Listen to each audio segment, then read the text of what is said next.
Hi friends, బంగాళదుంప పప్పు ఎలా చేసుకోవాలో చూద్దామండి. బంగాళదుంపలు కడిగేసుకొని శుభ్రం చేసి పెట్టాను. ఇవి ముక్కలు కింద కట్ చేస్తున్నాను.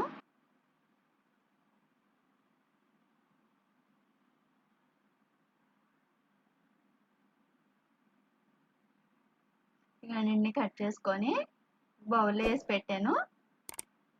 2 గ్లాసున్నర వాటర్ పోస్తున్నాను. ఇప్పుడు గ్యాస్ వెలిగించుకొని గ్యాస్ మీద పెడదాం, ఉడకబెట్టుకుందాము. కొంచెం పొంగు వచ్చాక ఒకసారి చూసుకొని ఉడికినాయా లేదా అని. ఉడికినాయి.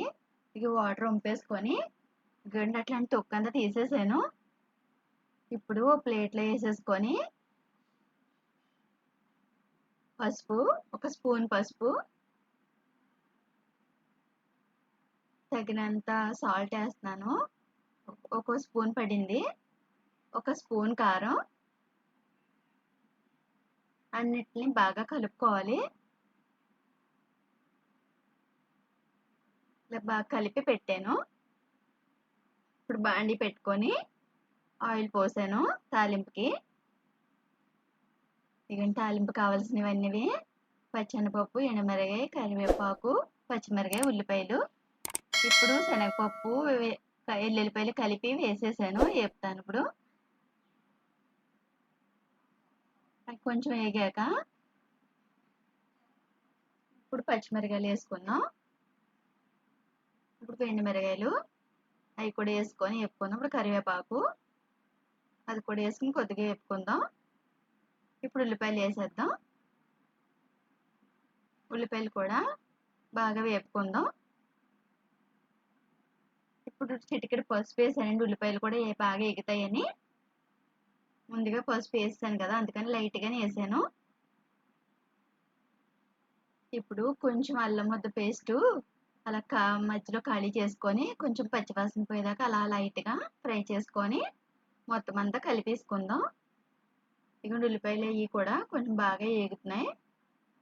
ఇక పోపు ఉంది కదా ముందు రెడీ చేసి పెట్టుకున్నది, ఆ తాలింపులో వేసేసుకొని బాగా కలుపుకోవాలి. తాలింపు అంతా బంగాళదుంప పోపు పట్టేలాగా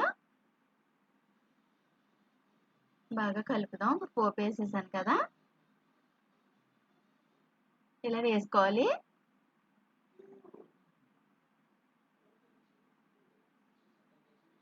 ఇలా తాలింపు వేసుకొని బాగా కలపాలి.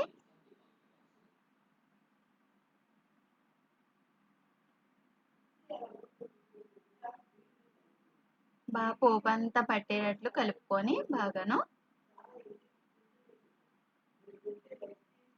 బంగాళదుంప పోపు రెడీ అయిపోయిందండి.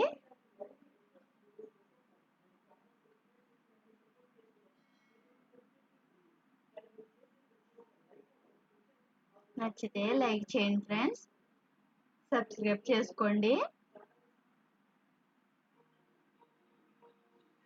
మా ప్రియా ఫుడ్ ఛానల్ని ఆదరించండి ఫ్రెండ్స్.